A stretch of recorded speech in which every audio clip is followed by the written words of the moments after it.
काय लढाई असेल वर घ्या.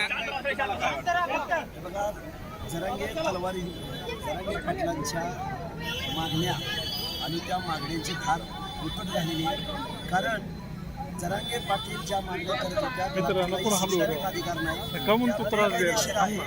त्या ओबीसीचं आरक्षण उद्ध्वस्त करणारे आहेत. हे ज्या दिवसापासून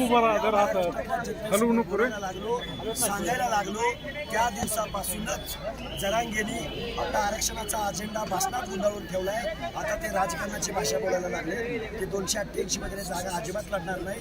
ते शरदचंद्र पवार वगैरे कोणाचा तरी लोकसभेला जसा प्रचार केला तसा ते प्रचार करतील. अहो, जरांगे नावाच्या माणसाची काय हैसियत आहे, काय लायकी आहे, काय कुवत आहे, काय त्याला महाराष्ट्राचं समाजमन माहिती आहे, काय म्हणून त्याच्या सांगण्याला भूलभावाला बळी पाडून 288 आमदार पराभूत करायचे.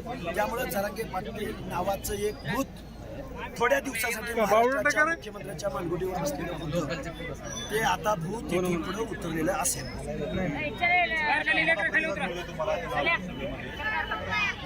वेदना तुम्ही आता सरकारपर्यंत कशा मांडणार आहे ते पुढची आम्ही सध्या जनआक्रोश यात्रा काढलेली.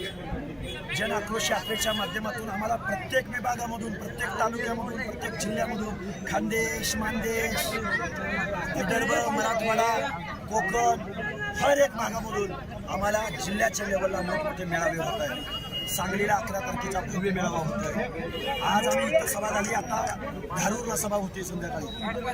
प्रत्येक ठिकाणी सभा होत आहेत. दिवसभरामध्ये आमचा सकाळी 8चा दिवस चालू होतो. रात्री आम्हाला 3-4 वाजतात. शेवटच्या सभा रात्री 1-1, 2-2 वाजता होतात. त्यामुळं ज्यांनी कुणी स्वतःला या महाराष्ट्राची मालकी आमची आहे, या महाराष्ट्रामध्ये संख्या आमची आहे असं जे कोणाला वाटतंय त्यांना हा 18 महाराष्ट्र दिसून येतो.